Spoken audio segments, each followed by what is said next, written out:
Ready? I think we're ready. I think we're live. Could be live. We do this every time. Move to new software. Don't know if you're live or not. Hi. If we are, hi, everybody. Hi. Nice to see you. Oh, Hey, hi. Oh, hey. hey. Welcome to the FiveStack, everybody. My name is Dean. That is Zev.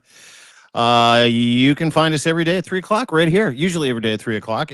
Christmas is no different. We're animals. We just keep going. It doesn't stop. The news doesn't stop. The news about Trump doesn't stop. The news about NATO doesn't stop. The news about Ukraine doesn't stop. It just keeps going and going and going. It's like one of those mirrors you look into where you got a mirror behind you and the mirror just kind of keeps going. You can't see how far the mirror goes. You know what I'm saying? Like where you got two What? mirrors No, I looking at each don't know other what and you're you're like, saying. What are you oh well, talking you got to about, try Dean? that. You got to try that. You got to try that. You got to put a mirror in front of another mirror, Oh, and like when you sit at the you just barber and it there's a just mirror goes behind forever. you. Yeah, yeah. Yeah. It's Same thing. infinity. It's what they call Infinity infinity. is Yes. we're in the infinity era, and we've got five major breaking news stories to get to today. DeanBlundell.substack.com. That's where you can find me. Zev Shalev can be found at narrative.org, some of the world's most incredible writing. And before we get started, speaking in investigative reporting on the Epstein stuff, I'm noticing some people, they will go nameless, happened to Lev, happened to you, where I read your stuff and then I read your stuff that someone else does where they rip it through AI and present it as their own stories. Yeah, it happens. And, I mean, I don't know what to say about it. In some ways, great. People are like, you know, iterating my stuff, and that's good. But I'm a little concerned that it also could be a bigger thing. People in this age that we're in are going to do a lot of disinformation in the next few days. People have to be very alert as Epstein comes out, as all these files come out. A lot of people are going to try and muddy the waters by taking a little bit of truth and then mixing it with a whole lot of spin and lies. And Mm. you just, you don't always know who you can trust. And so these people who are doing these ripoffs, I mean, good for them for doing ripoffs if they can make a go of it, but not good for them if they're basically just trying to be part of this disinformation effort, which I really think is a real thing that we're going to face in the next few weeks as Trump and Russia try to preserve themselves. They're desperately going to try fight the narrative with whatever it is they can throw at it.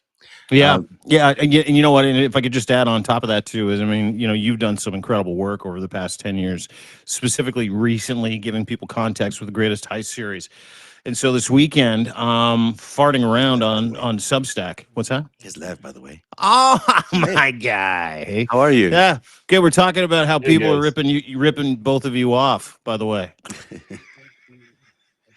Can you hear us, but Lev? I, do you see me? Yeah, yeah, you got yeah, to put we can yourself see in you the middle. You got to move yourself a little bit more to the middle of the frame because you're getting a bit or cut not. off, or Do not, whatever. or do Do whatever. whatever. Do You can whatever just you want. You want to be top right, top left. It's up to you. You're Lev Parnas.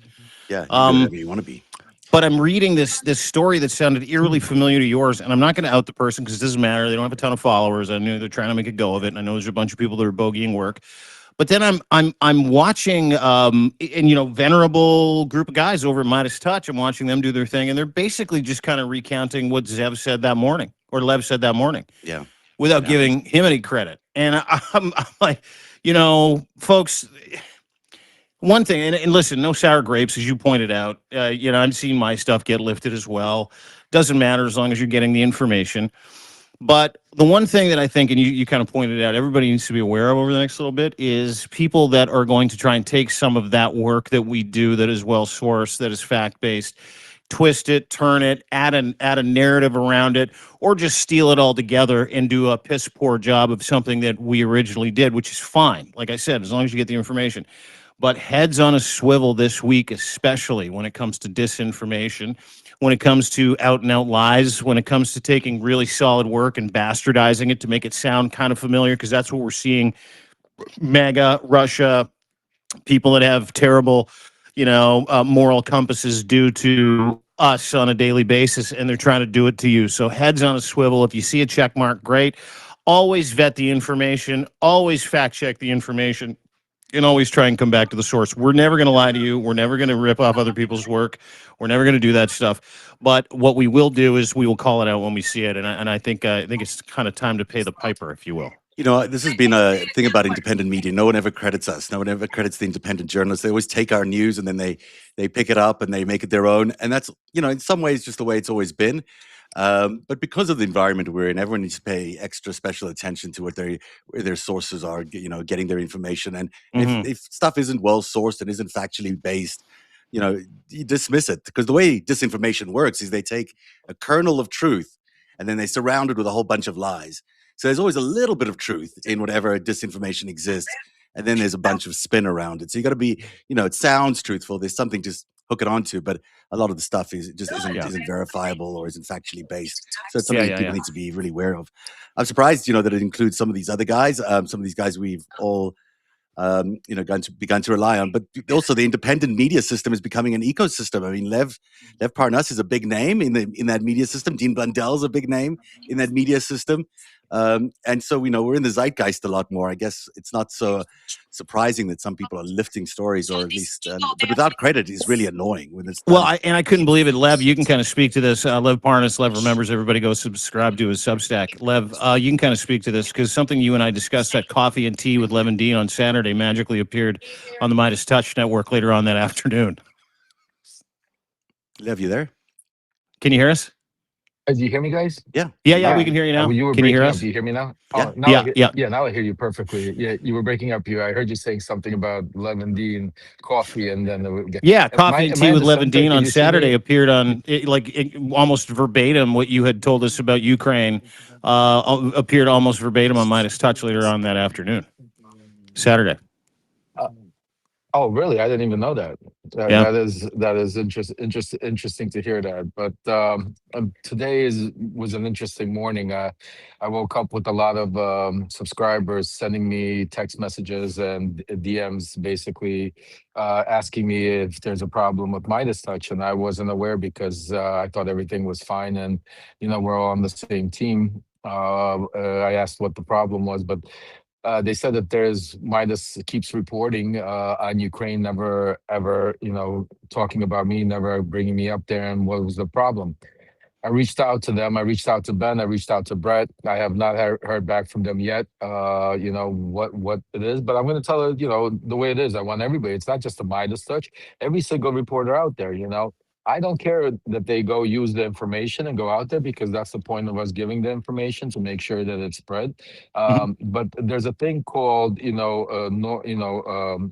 normal, what do you go, if you're going to outsource your sources, and if you're going to go out there and you want to give the public, if you're saying that you want to give them the truth and information, you got to go out of the cabal, out of your little circle of people that you guys support each other, everybody support, and just give the same. Because what's happening is all of these independent channels are becoming the problem of their own environment. What they try to go away from the foxes makes them the same thing. It's they're becoming an echo chamber of their own environment.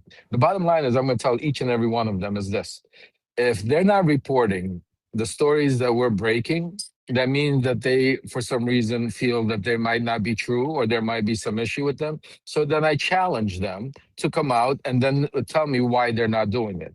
Because the people deserve to hear the stories. If they're real journalists, and if it's real journalism, they should be breaking stories about what we're talking about, what's happening on the inside, and not regurgitating some ambassador that was ambassador to the Ukraine 20 years ago and has some an opinion. Like all of us have opinion. He hasn't been there, doesn't even know the people for 20 years, but they're going to get him on because he has credentials. This shit has to stop. And I'm challenging each and every one of them, the Midas Touch, Acosta, any one of them.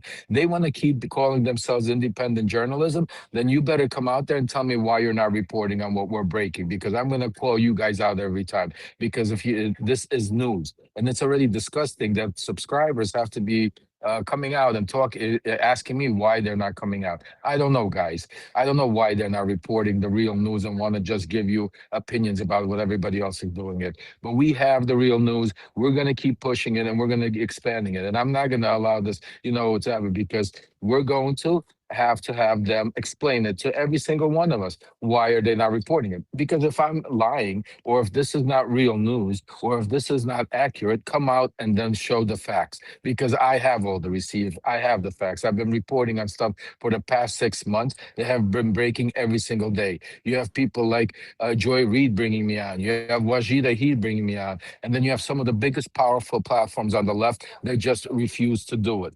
So you ask yourself why? Why are they not expanding it, the mission, and trying to stop democracy?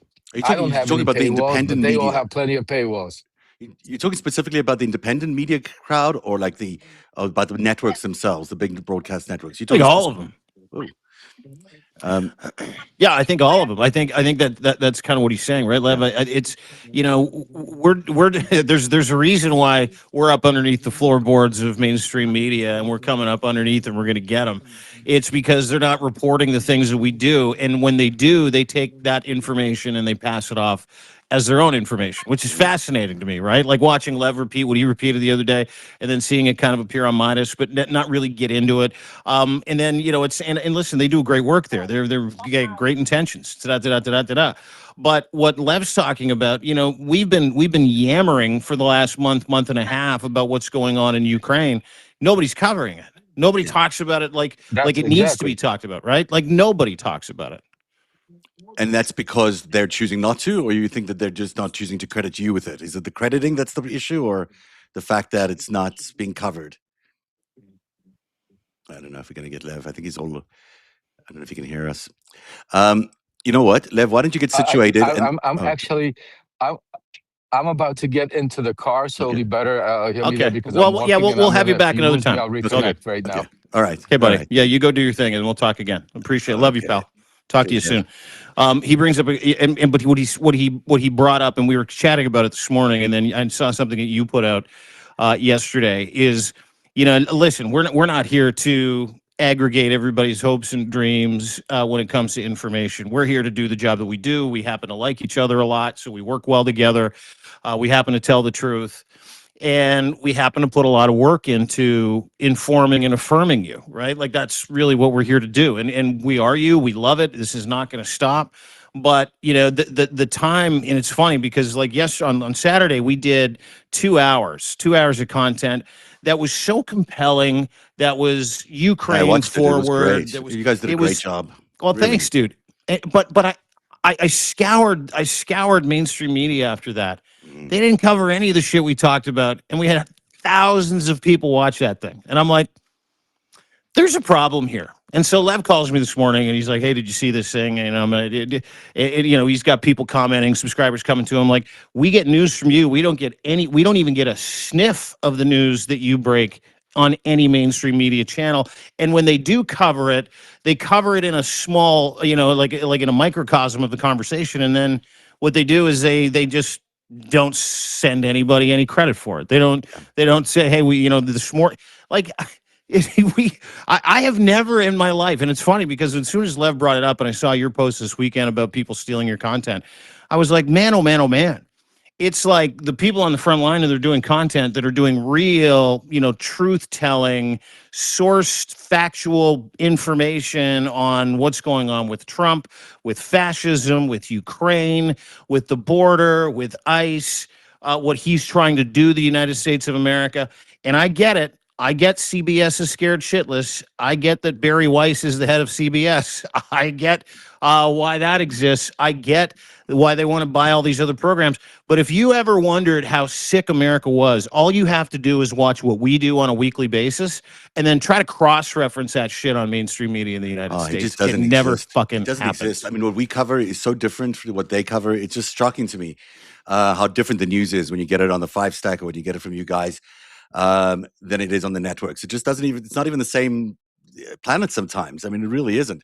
And we should get into today's top five right now if we can, because Mhm. it's a lot of breaking news. And I was going to get into the CIA story. We'll get to that in a second. But first, the breaking news out of LA that's really got everyone talking is director Rob Reiner and his wife, Michelle Singer Reiner, found stabbed to death in their Brentwood home yesterday afternoon. Their 32-year-old son, Nick, has been arrested and he's being held on $4 million of bail. Reiner was 78 years old. He directed The Princess Bride, When Harry Met Sally, A Few Good Men, Stand By Me, and Misery. Such classic movies, a generation of American film classics that we all remember growing up with. He was also one of Hollywood's most outspoken critics of Donald Trump. Billy Crystal and Larry David arrived at the house after police made the initial call, with neighbors saying Crystal looked devastated.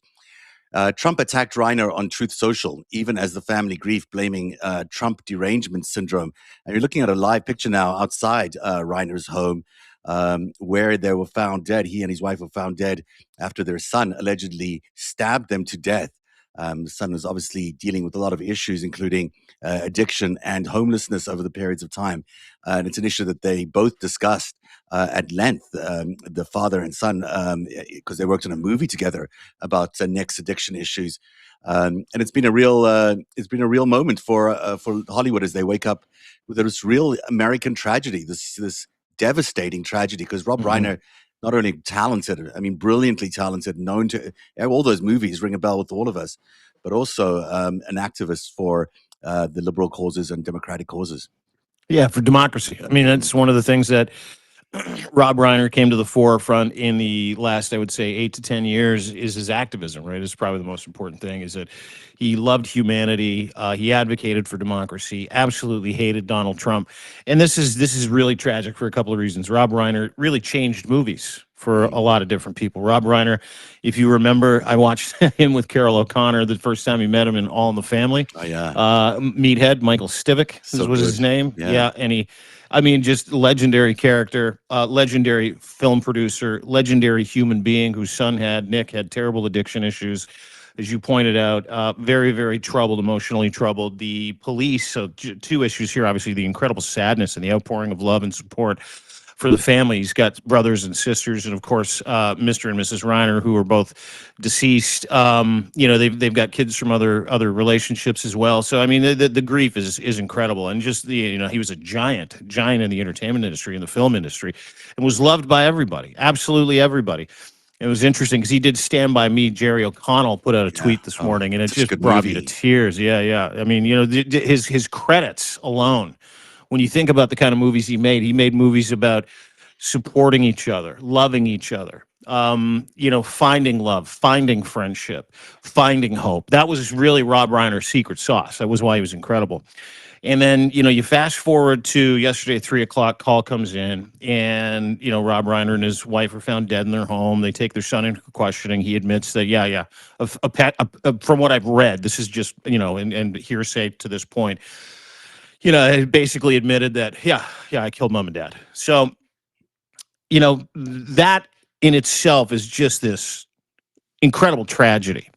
Guy didn't have any enemies, not one, until Donald Trump tweeted about it this morning. And I'm going to read this to you.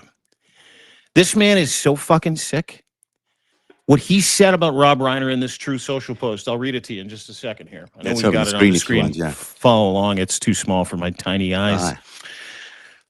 So Trump tweets this out because Rob Reiner was outspoken in how much he hated Donald Trump and his fascist ways and what he's trying to do to the United States of America. Very sad thing happened last night in Hollywood. Rob Reiner, a tortured and struggling, was neither of those things, but once very talented movie director and comedy star, has passed away, together with his wife, Michelle, reportedly due to the anger he caused others through his massive, unyielding, incurable affliction with a mind-crippling disease known as the Trump derangement syndrome, sometimes referred to as TDS. He was known to have driven people crazy by his raging obsession of President Donald J. Trump. This is him writing in the fucking third person again. With obvious paranoia reaching new heights as the Trump administration surpassed all the goals and expectations of greatness, and the golden age of America is upon us, perhaps like never before. May Rob and Michelle rest in peace. Let's just tear that apart real quick. Yeah, this guy's not well. That is mental illness. That is sickness. That is a deranged, completely off his rocker, dementia-laden, angry, narcissistic, nihilistic asshole from another dimension of assholes. What he just said is that he was killed by somebody who was sick of how much he hated me. Donald Trump just made this whole thing about himself. This whole thing where his son killed his family because he was mentally and physically unwell, because he's a drug addict. Killed two giants, people who were beloved, watching the outpouring of emotion. Talk to Steve Schmidt. He knows Rob well. Malcolm Nance. watching them outpour their emotions about how everybody would invite us into the Reiner home and we'd sit around the coffee table in the kitchen and we'd sit and laugh and talk. They were lovely people. They wanted to talk about politics and humanity. They wanted to talk about things that made America better. He was absolutely deeply involved in causes to keep America a democratic, free country. And Donald Trump makes this about himself and says he was killed because one of his own fans who was sick and tired of listening to Rob Reiner talk about Trump probably killed him because he drove people crazy obsessing about how much he hated Trump. And then at the end of it, he's like, may Rob and Michelle rest in peace. I have been mad at Donald Trump before. I've been mad at him for a long time just because he's so fucked in the head. I am furious. And the entire GOP establishment is furious. The entire Washington is furious. His fans and MAGA furious with what he just said about Rob Reiner. Furious. And he's refusing to take it down and apparently has been asked to take it down by his own family members. And he told them all, no. This is why you have to remove him from office. All the other stuff, yes. The turn to fascism, yes. The destruction of the U.S. economy, absolutely. His national security strategy, saying goodbye to the EU, calling Canada a vassal state, absolutely. It's pure insanity. This is complete detachment from reality and not just antisocial behavior. This is the machinations of a guy who has the mind of a serial killer at this point. Absolutely. That's what this is. He's living in a fantasy world. He's living in a world that he created on his own, that he believes is the answer to everything. But he is not moored in reality at all. I mean, there is no facts here to base his comments on. And it's not just this case, it's everything. This is a president that is so out of touch. And for a country that went wild about Joe Biden, falling asleep or whatever a couple of times, what's happening right now is completely an extreme of that. I mean, you've got someone who's not only, dementia laden, as you point out, but also extremist. I mean, he is nuts. He is a Nazi. He's a fascist. He's a guy who can do anything and will do anything in order to save his own wealth, probably to save his own life, but not his family's life. But it's all about money. It's all about power. There's nothing else about him. And it's all about self-aggrandizing. So you've got a person who's a real threat, just by existing, is a threat to the national security of America. Yeah. And we can wait. I guess people think that we can wait, but we can't. There is not exactly, what do we want to see next? Like, what's the thing that finally? Dude, it's 11 months. We've been dealing with this for 11 months. Yeah, he has 3 more years. Yeah, it has to happen. We all know it has to happen. So my question is, why isn't it happening now? I mean, what do we need to see happen? Do we need to see the U.S. dollar crater completely? Do we need to see us starting a war with a country that doesn't deserve to be fought a war with? Do we need to see 22 million people, whatever it is that's going to be this week, lose their health care and start dying on the streets of America? Do we need to see what's happening now with Reiner? I mean, let's face it, the addiction issue is a big issue in America, but this man is fighting a war on drugs against Venezuela, not against where the war should be fought, which is against the lack of treatments and lack of effective treatments against people who are suffering from addiction in America. That's where the real war on drugs is. And that's why Rob Reiner died. He didn't die because someone in Venezuela loaded some drugs onto a boat and shipped it off to somewhere in Africa. That's not how he died. He died because something went wrong with our healthcare system that drove his son completely nuts and that couldn't be rescued because of his drug addiction and his homelessness. And these poor people who are supremely talented and real standouts in the arts world and have really blazed the trail for democratic rights in America and the world. And they're dead today because of this country's failure and this president's failure to address the issues. And the issues are that there's a war on drugs inside America. There's a addiction nightmare that's building around America, and that a lot of people are suffering silently, and they need to be helped. And well said. Yeah. This Rob Reiner situation is just an example of what he's well known. Yeah, it's going to be splashed all over the front pages of every newspaper. You know how many other families go through this? You know how many other families have a crazy addicted son or daughter that is doing unspeakable things, that is threatening them, that is engaged in all sorts of harmful, malign, activities for themselves and other people? It's millions. You know, this hits close to home. My eldest, who's incredibly healthy now, wonderful boy, young man, he's in his mid-20s, went to rehab a couple of times.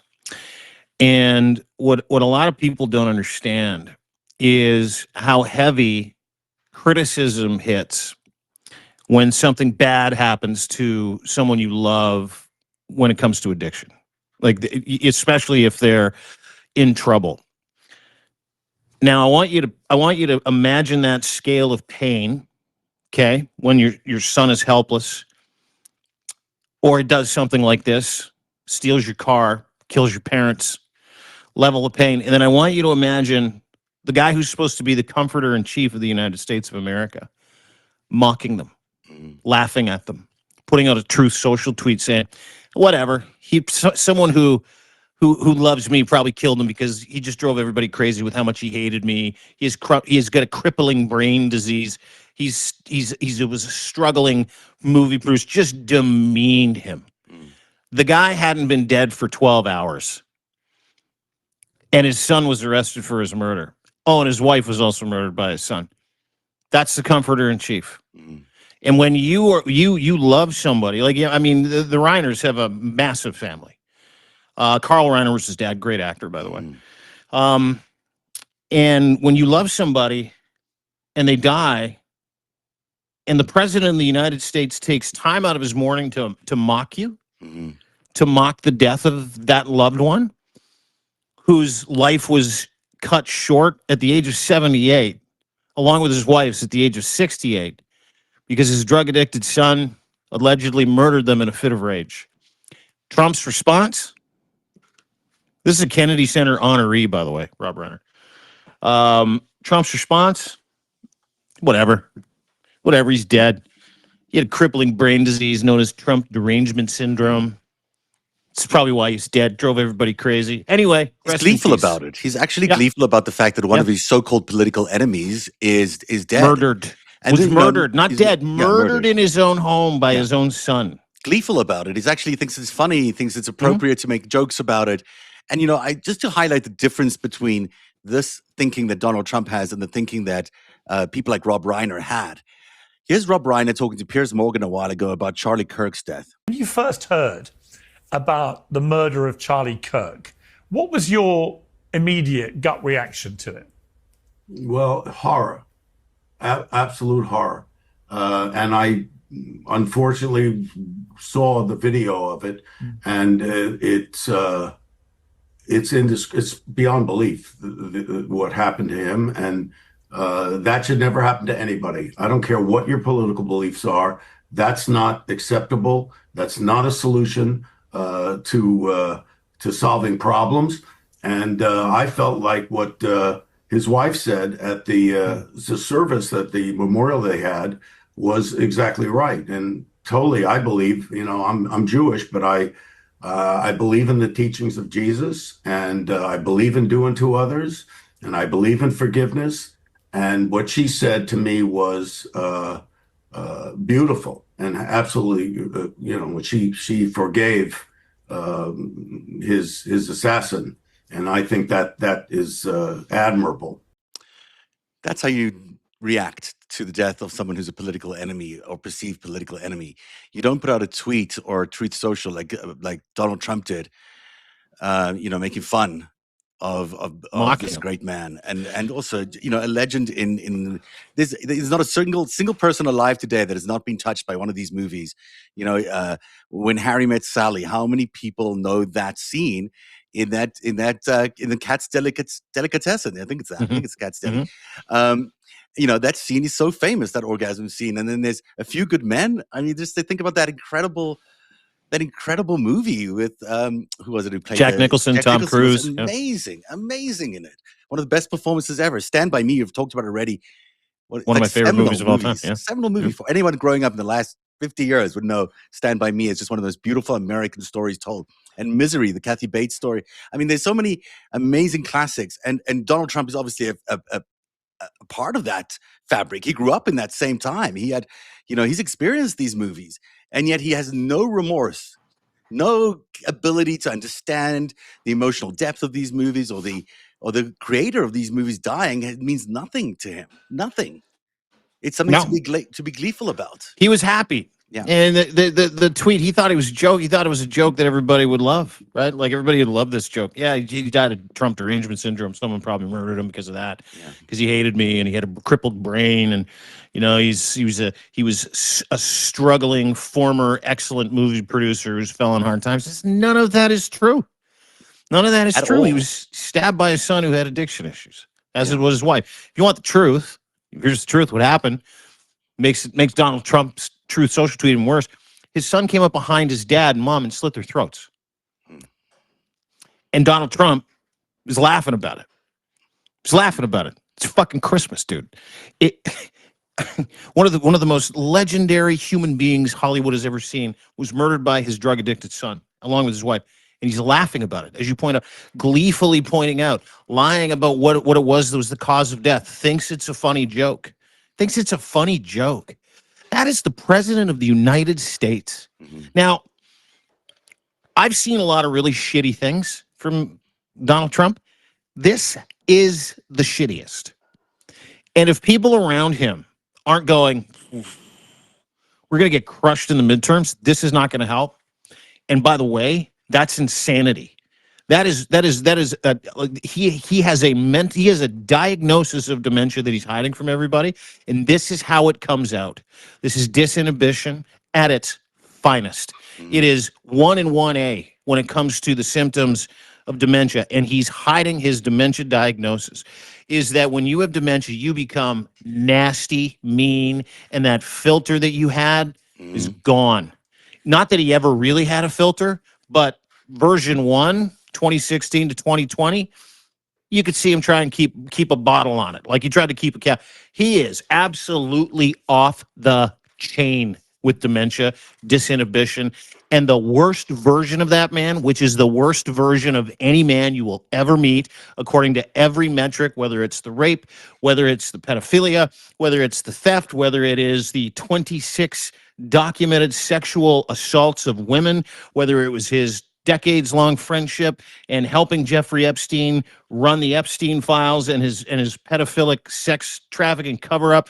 I mean, he is the worst of all of us and needs to be taken out of the Oval Office in a straitjacket with clasps behind his back and heavily medicated, put in a home so he can shit himself to death. That is what Donald Trump needs, and someone around him needs to do it now. Absolutely. Now. So well said. Just looking at the pictures here outside the Brentwood mansion right now, someone that's coming by to pay their respects. I couldn't recognize a face. Maybe you can when he turns around. But what we're dealing with here is a failure of leadership on a grand scale. We've not had a leader in America that's failed to recognize even the issue, never mind offering a solution that doesn't work. This is failing to recognize the very issue that's at stake here, which is drug addiction, which was a big platform for him, actually, in his elections. And he's refusing to recognize drug addiction, refusing to recognize homelessness and the mental health plight of so many Americans. And that is why Rob Reiner is age 78, Michelle Singer Reiner, dead inside this Brentwood home, killed by their son, Nick Reiner, yesterday.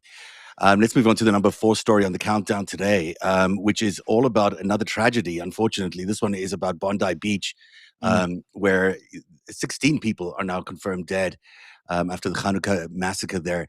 A father and son opened fire at the Hanukkah celebration on Sydney's Bondi Beach yesterday, killing 16 people in Australia's deadliest mass shooting since Port Arthur in 1996. The gunmen have been identified as Sajid Akram, 50, and his son, Naveed, 24. Police shot and killed the father at the scene. The son is in custody in critical condition. Victims include a 10-year-old girl, a rabbi, and Holocaust survivor, Alex Kleitman, who died shielding his wife from bullets. Reports indicate the attackers possessed an ISIS flag. A hero has emerged, the owner of a fruit shop nearby, Ahmed Al-Ahmad, a 43-year-old Muslim man whose parents are Syrian refugees. He tackled one of the gunmen and wrestled away the weapon, although he himself was shot. After he was shot twice. Yeah. This is I don't know, such a tragedy on Hanukkah of all days. And I want to just grieve for these people because we have to grieve for the losses there, and there's so many. Mm-hmm. But there's so much more going on here. When you have someone like Benjamin Netanyahu deciding to, instead of acknowledging the grief in the way that you normally would, again, just like Donald Trump, he's so out of touch. Yeah. He goes and attacks the Australian Prime Minister for saying he's not hard enough on anti-Semitism and hasn't been doing enough about anti-Semitism. It's as if he ignores the fact that he lit this fire of anti-Semitism in Gaza that we are now seeing spread around the world. That's Bibi Netanyahu who did that. Mm-hmm. Why we're seeing this rising tide of anti-Semitism is not the fault of the Australian Prime Minister or the Canadian Prime Minister or anybody else. It's because of Bibi Netanyahu's attempt to commit genocide, basically, in Gaza. And that is why you're getting these reactions. I'm not excusing any of this. Of course, it's horrific. It's horrific on every level. Mm-hmm. But the fact that we have these leaders that are, it just occurred to me the other day that if we don't have democracy and we don't have people who are representative of the people's wishes running these countries, this is what you get. You get this mayhem and descent into chaos. And this is what it feels like right now in America and the world. Just like chaos everywhere. People are killing each other because they hate each other, but they don't even remember why. And, the why is really important in all these cases. It's first of all, just absolute. I don't pray, but if I did, all my prayers to the Jewish community in Australia that was celebrating Hanukkah on Bondi Beach. When it's kind of started to happen yesterday, all of the narrative started. I mean, it was still ongoing at one point when I watched not just Netanyahu, but other world leaders, other political leaders here in Canada, specifically from the Maple MAGA party, the Conservative Party. They're just Maple MAGA. They're like a knockoff of MAGA in the United States. Go after Mark Carney for what happened in Australia. Jewish leaders going after the Prime Minister of Canada, saying that you've caused this. I mean, literally, going after every world leader of a democratic country, saying you didn't do enough to stop these protests of Gazans or people protesting genocide. And to your point, can't hide from the visuals. Sure pissed a lot of people off. Genocide of women and children in a country that has been an open-air prison for a very long time. You cannot turn that off. That affects people. No excuse for murdering anybody. I don't care who you are or where you are. There is no excuse to pick up a gun and go and shoot people because of what they believe. There's no excuse. None. And I watched the weaponization of it by people in the Jewish community, faith leaders in the Jewish community here in Canada, shine a bright light on Mark Carney, saying what happened in Australia is going to happen here. It's because of you. It's because of you. And then I watched Netanyahu, basically the same thing. Go after people of an entire faith base, go after the Prime Minister of Australia, who is nowhere near Bondi Beach, who is a progressive, very, very thoughtful man, Anthony Albanese. And it's starting again. The weaponization of pure tragedy, where you had human beings get picked off by a couple of assholes with long-range weapons on a beach as they're celebrating Hanukkah, Christmas, Jewish Christmas. They're celebrating. And these two sick bastards go out and shoot people. Now, we can blame drug addiction for the death of Rob Reiner, but you can also blame that mass shooting on the same kind of rhetoric that Donald Trump put out about Rob Reiner, that Netanyahu continues to repeat, calling everybody anti-Semitic. World leaders don't do enough, so a bunch of Jewish people got shot. I'm of the firm opinion that what happened in Australia is because two very sick bastards grabbed their guns because they're sick in the head as well. They're in a cult, and they went and shot people in another cult that they think they don't like. That's what happened yesterday. You would get into the radicalization conversation? Sure, I wouldn't call the absolutely. Jewish religion a cult. I mean, I think that's not really fair. No, to them, yeah. that's how they look at it, Yeah. right? Oh, we have to kill them. They're in a cult. They're trying to kill us. No. Jewish people, it's absolutely not a cult. It's if you're Jewish, you're from Israel. You're Israeli. You come from that heritage. That's a place in the world. That's who you are. It's just a religion that is, is the basis of what is a nation that sort of exists across borders, and it's.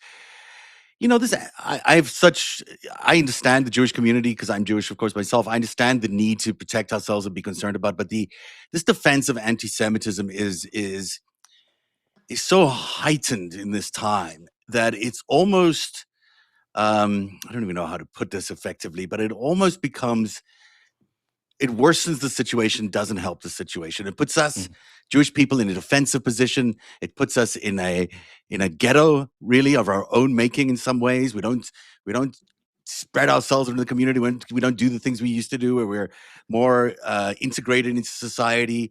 We become politically extremist ourselves because of the political extremism that's being foiled on us or put on us. So we become who we don't want to be. We become the worst types of people by being so extremist in our reaction. We have to reach across America. We have to reach across faith. We have to reach across racial lines. This country is being polarized by outside forces that are busy psychologically tampering with every single American out there. I mean, we're just constantly bombarded by these polarizing messages that are crippling us, that are just turning us against each other. And this anti-Semitism, Jewish hatred thing is another one of those polarizations that we don't suspect, we know is being heightened by people like Elon Musk and X, and by Donald Trump's campaign that Elon Musk funded for $250 million during the election last year. These are the forces that we're grappling with that are causing us to fight against each other, to hate each other. And we need to move beyond that. We really need. You talk about Donald Trump needs to be removed from power. Elon Musk needs to be removed from power. These people are toxic to America. The entire MAGA movement, which seems to be falling apart as we speak, needs to be thrown out of power right now. Yeah, and you know what? I love doing a show with you when you weigh in on this because you are Jewish. You have family that are very war weary, that live in Tel Aviv, that live in Israel, who've heard the rhetoric. And Benjamin Netanyahu, I've said this many times, is to the Israeli people, is to Jewish people what Donald Trump is to Americans. It's just this complete misrepresentation of who they are. Beautiful people, many, many Jewish friends. We've had lots of conversations about the targeted hatred of the Jewish community here in Canada. Just to give you some statistics, 70% of all hate crimes and hate rhetoric in Canada are directed at one group, and they're Jewish. 70%. So if you got 100% of hate crimes, right? 70% are literally targeting less than 1% of Canada's population. So why? Where does that come from? It's a learned behavior. It is something that has been ingrained in people. It is something that I can tell you this, that Benjamin Netanyahu does not mind, because then he gets to weaponize anti-Semitism. Anybody has an issue with anything that happens to a Jewish person, and you blame his rhetoric, he then calls you anti-Semitic. Yeah. But Donald Trump did the exact same thing. I mean, it is a playbook. This is a formula. Donald Trump did the exact same thing with the Afghan man that shot 2 National Guard members. Yeah. Later found out the man was extremely mentally unwell, really angry at the CIA for promising him something that he didn't get, drove from Washington to the United States, shot a couple of National Guard members. What does Donald Trump do? He stops, pauses asylum for over 1 million people from different countries that are trying to get into Canada. And that is intentional. It happened again after this tragic shooting of people at a Hanukkah beach party in Bondi Beach, but this time Netanyahu did it, is how can we take tragedy being visited upon our people and completely remove the humanity from it, turn it into a weapon, and point that weapon back at groups of people that we want to hurt. And that's the formula. That is what they do. That is what Trump does. That is what Netanyahu is doing. And what's lost in all that is the humanity, the sea of blood and individuals crying, doing chest compressions on Bondi Beach, where dozens of people got shot. And we're not going to talk about that humanity. What we're going to talk about is the politics of it today.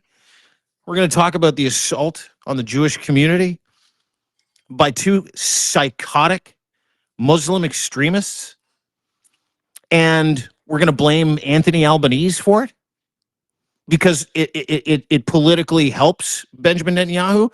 He hasn't said anything about the victims yet. Donald Trump hasn't said anything about the victims in Bondi Beach. He's the victim, he thinks. Donald Trump, case in point, Brown University. This weekend, there was an active shooter at large for over 24 hours. Not only did they not get the right guy, he's still at large, by the way. Yeah. Donald Trump was asked about it at his Christmas party, and he's like, yeah, it's a shame. Yeah, whatever, it just happens. Sometimes stuff happens. 2 people are dead, and the only person they're talking about in the news today is the white woman, the white Christian woman who was killed, not the 19-year-old Muslim man who was shot at Brown University. It is the same playbook every single time. How do we feed chum to a group of angry white people who hate other people? How do we inflame tensions between the Jewish community, the Muslim community? How do we blame everybody else for something that we are actively doing and encouraging by our rhetoric, our lies, and our gaslighting? How do we do that? Now, this is not new to politics. This happens all the time. But we're smarter in 2025. We have the ability to watch things with our eyes online. We can bring up videos and we can give you the truth. We're not suckered into a funnel of just, little bits and pieces of information coming from one news source. You get it all. And you know what they're not talking about when it comes to the Bondi Beach shooting? What? You pointed it out. Is the 42-year-old Muslim man who was shot twice, who left his fruit stand after he got shot and tackled the son, beating the shit out of him in the process, holding him at gunpoint until police could grab him. That man was a Muslim. Nobody's talking about that. Benjamin Netanyahu isn't saying a fucking word about that. It's so important that man, Ahmed al-Ahmed, is noticed here because it did, it puts a lie to this notion that all Muslims hate Jews and then all Jews hate Muslims. It's not that at all. We know that. The reason why there's rising anti-Semitism right now is because we had a guy named Elon Musk, doing the Sig Heil at the president's inauguration. The reason we have that kind of rising anti-Semitism is because they've taken all the filters out that stopped Nazi sentiment from appearing on social media. It used to be, not that long ago, verboten to go and do these things, to mention Nazi things. You weren't allowed to do that in polite society. We did not accept it as being acceptable. But suddenly, because of Donald Trump, best friends with Bibi Netanyahu, and Elon Musk, best friends with Bibi Netanyahu, we're now allowed to be as anti-Semitic as we want to be online. We're allowed to bring out all the hatred and all the worst kinds of identity politics that we hate so much. We're allowed to let that grow and breed more anti-Semitism in America. That's the world that these people, Donald Trump and Elon Musk, are creating for us. And Bibi Netanyahu, for that matter. Yeah, well said. Well said. Head on a swivel, everybody. Yeah. You got to recognize the formula, and you can't buy into it. And you got to celebrate people like the Muslim hero that stopped the shooting. You have to. And you have to tell those stories loud, and you got to forward this stuff, and you got to share these kinds of podcasts with people, the Substack. You got to subscribe. You got to share it. You got to like it so it gets to the top of the algorithm. It's really important that these conversations get amplified because that's how we bring the heat down. We don't sit and paint different groups of people with the same hateful brush and say it's them. Let's go get them. We don't do that. We don't do that. We're smarter than them. We're better than them. And not buying into it means you have to have an active role in pushing back against it with real information. So make sure you try and do that over the next few days, because we're going to see a glut of that bullshit on social media. I can't believe it's 7 minutes to the end of the show, which is we're not going to be able to fit all these in, but we can try unless you've got to. Unless we can go over a little bit, let's get into number 3. After nearly 4 years of war, Ukraine is giving up on the idea of NATO membership. President Zelensky announced in Berlin yesterday, ahead of talks with Trump's envoys Steve Witkoff and Jared Kushner, that Ukraine will accept security guarantees instead of NATO's Article 5 protection. This was Putin's number 1 demand before and during the invasion: no NATO for Ukraine. And Zelensky called it already a compromise on our part after some US and European partners refused to support membership. This is the death knell of NATO. What we're seeing now is a Russian orchestrated success story, really. They are getting to defeat NATO without even firing a single shot against NATO forces in Europe. This is a tragedy, what's going on. The fact that Donald Trump has been able to, push all our European allies away, and at the same time that Zelensky is just, dismissing this notion of NATO like it's irrelevant now, tells you a lot about what America has done and what Donald Trump has done to America's standing in the world, that we are reviled the world over by everybody. There's not a single person in the world who thinks, oh, great, Donald Trump in America, what a great leader he is. Not a single person thinks that. They're all completely reviled by America right now, doing everything they can to dismiss it. I was shocked to read that. I was shocked to read that Ukraine would be willing to sign off on ever joining NATO, knowing that NATO desperately needs Ukraine more than Ukraine needs NATO. And you would have thought that there would have been a bigger push. I get the desire to want to end hostilities. There is no security guarantee that Donald Trump, Vladimir Putin can put their name on that they will stick to, by the way. There will be no security guarantees. It will just be a lying, fake bullshit document. That lying, fake bullshit document will then not be adhered to.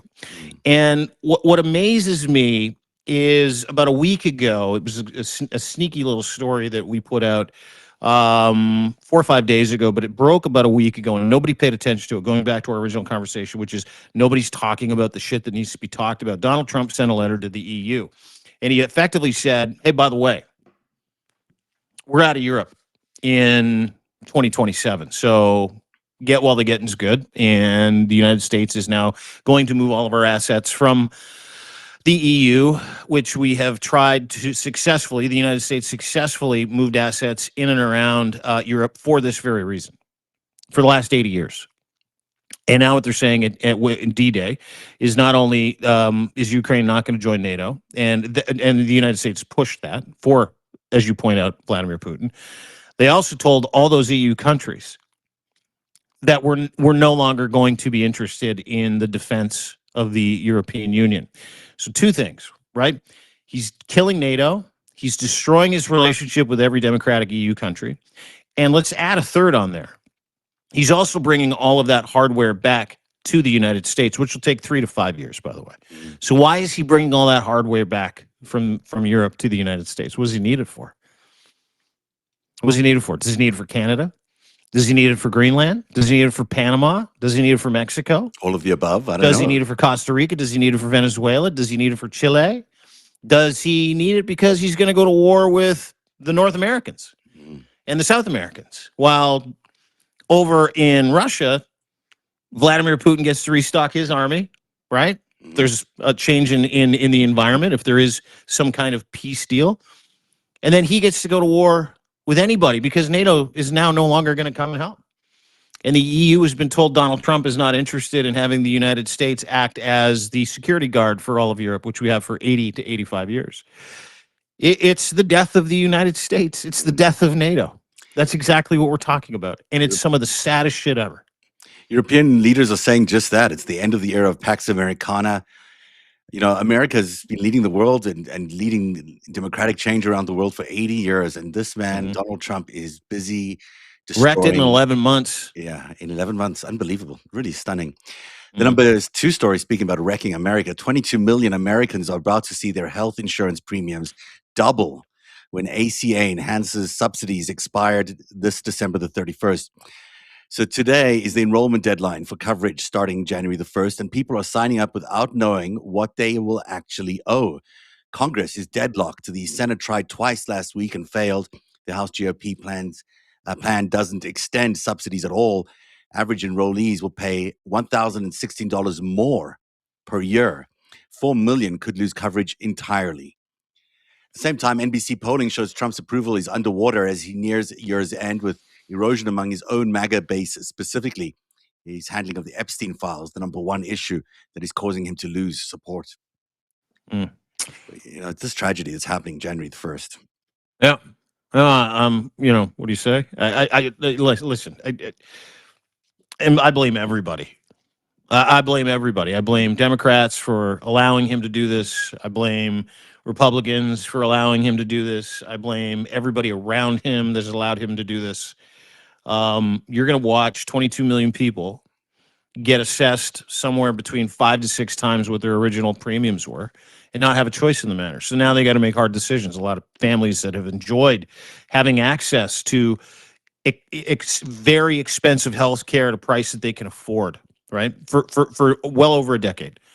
And he's just going to let that lapse, and he's just going to let his insurance donors charge anybody whatever they want. If they can't afford it, screw you. There were 712,000 medical bankruptcies in the United States last year. Unbelievable. 712. You're going to look at well over 1 million. You're going to look at a lot of dead people who can't afford health care, so they simply didn't get it and they died in their houses. You're going to look at a lot of people that can't afford food, families that break up because grandpa had a heart attack, son broke his leg, just don't have access to health care in the United States anymore. What about all the addiction treatments, going back to the first story that we started with today? Like, what about all the people using mental health treatments courtesy of the ASA? It's over. This is such an attack on the average American person. It's horrific. And we're going to see that impact. We've felt it's coming. We see the MAGA support rate declining. But wait until these ACA cuts hit red states. They're going to start feeling the hurt in a way that is indescribable, and America is going to be hurt in a bad way. The number one story on the countdown today, you mentioned this earlier, the manhunt for the Brown University shooter enters its 3rd day with investigators back to square one. FBI Director Kash Patel under fire for prematurely touting the capture of suspect who was then released without charges. This is the same thing he did with Charlie Kirk. Patel posted a lengthy X update crediting the FBI with locating and detaining a person of interest, describing the manhunt as an all-out 24/7 campaign. Hours later, Rhode Island authorities released that person, with AG Peter Nerona saying evidence now points in a different direction. This mirrors Patel's earlier screw-up we told you about with Charlie Kirk. Did you hear about the timeline? Brown University, there's an active shooter, a couple people get shot, whole university goes on lockdown. So sad. And within, 20 minutes, Kash Patel starts tweeting about it. We're going to find this guy. We're going to find this asshole. We're going to get him, the full weight of the FBI, blah, blah, blah, blah, blah, blah, blah. About an hour later, they say, we got him. Like you should point out, long, stupid post about how awesome he is at his job and he's going to protect America. Within 40 minutes, Providence, Rhode Island police were like, excuse me, sir, FBI Director Kash Patel, it's not our guy. It's not the guy. They go, he literally said to the officer on the other end of the phone, this, I just watched this today. He's like, but that's your guy. And they're like, no, Director Patel, this is not, you caught the wrong guy. It's not the guy. It's not the shooter. He's got an alibi. We got him on camera, different place. It's not our guy. Got to release him. And he goes, no, that's your guy. Charge him.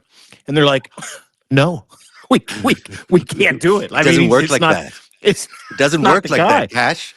It's not because your podcaster conspiracy brain decided that this is the case that he gets to get arrested. It's such bullshit. It's such, it's such a joke. It makes you wonder about every other mass shooter, white mass shooter, The Kash Patel has magically shown up on the scene for, said the FBI is going to take care of business, TCOB. And then we never hear from that person again, but they've assessed that that's the person, number one.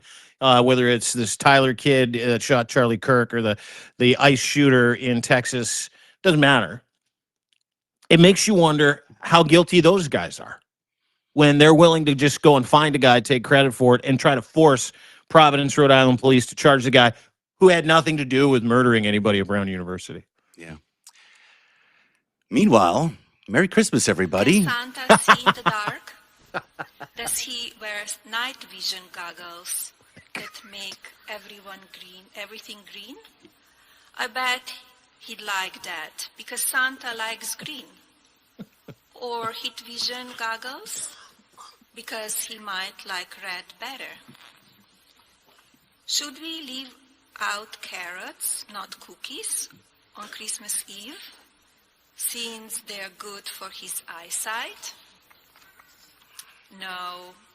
The twinkling lights on the tree will make enough light for Santa to see, tiptoeing past chairs without bumping his knee, to leave a present or two or three, and get a kiss from the dog, if it's a dog that licks, and take a cookie or two or three, and then leave.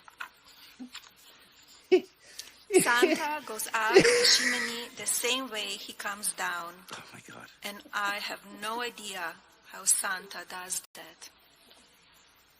But I'm so glad he can. Can Santa see? The First Lady, ladies and gentlemen, the First Lady of America, there, Santa. The dog leaks, and Santa needs a kiss.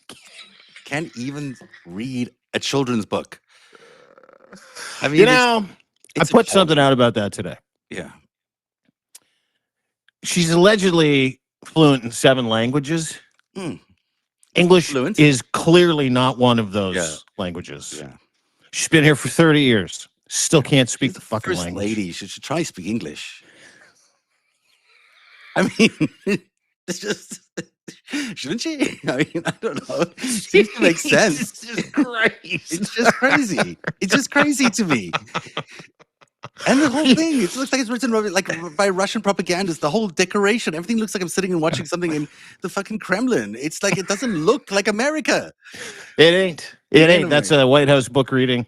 Yeah. Melania Trump doing her best to read a book. What a joke. America, you have officially become a joke. Yeah. That's a joke. I mean, she's a joke. The president of the United States is a joke. She's a former Epstein hooker reading a book to children. Like that's what you get. Who can't fucking speak. Well, when you put it that way, you know. Hey, you want to know the truth? The president of the United States is a pedophile, rapist, money launderer for the Russian mob, and his Epstein Russian imported hooker wife is reading kids' books in the White House. That is the state of America today. Thank you for joining us for the FiveStack, everybody. Sorry it was a little dark at the start, but nice to end with some humor. Don't forget, you can get everything my friend Zev Shalev does, including his latest, greatest heist series over at narrative.org. Make sure you go there today. His morning newsletter is excellent as well. Just started that. Everybody needs to pay attention to Zev. Go and give him a follow at narrative.org. I'm at deanblundell.substack.com. You can watch that incredible video we just watched. Thankful for you to bring that to me because, you know, I was looking at this rundown today. I was like, oh my God, are we really going to talk about this? Death. And then, you know, my Dean sends me all the videos that he wants to play. And there was this thing came up in my messages today. And I was like, that is just what we need for today. We just need Melania Trump doing Dr. Seuss's Christmas at the White House. Should we leave the carrots for the Santa or maybe the cookies? Santa coming down the chimney. I mean, it's... You know, you want to watch the whole video, Dean Blundell has it at deanblundell.substack.com, plus a whole lot of other really great news, and not great news, but really well-told news. And what I love about it is your coverage of what's going on with Europe and with NATO and with America's positioning against Europe is top-notch. Everyone should really check out Dean's coverage of that, plus a whole lot of other brilliant things that you have available on your site, which is currently still on discount, 25% off, I think, for the month. 25% off annual subscriptions, folks. So grateful that you're all here. So grateful that you spend time with us. Really grateful for all of our paid subs. You make it so easy. Love seeing you in the chat. You make our lives better, specifically around Christmas time. I know we're kind of running into, I don't know what our schedule is going to be like. I think we're going to take a couple days off over Christmas, but you've given us the greatest gift, Zev and I. Every day you come here, thousands of people now, thousands. I used to do the number. Remember, it was like, okay, we got 300 people here. A lot of people. Okay, today we got 400. We got thousands and thousands of people watching right now. And the reason why is because we are you and we love you. And this is never about us. This is always about you, but you continue to fill our cups. You continue to subscribe. You continue to make this our job. And it is the greatest honor of my lifetime, no matter how dark it was and fun it was at the end. Being able to spend this time with you every single day, being able to be part of your life every single day, and the fact that you have changed our lives so immeasurably and continue to do so, we're not going anywhere. We're not going to let you down. I promise you that. We're going to continue to do the work, and that work is this work, and that work is for you because we are you. So thank you very much for joining the FiveStack today. We'll see you tomorrow at 3 o'clock, right, Zev? Absolutely. That's the FiveStack. It's Monday, December the 8th to 15th, 2025. Have a good one, everybody.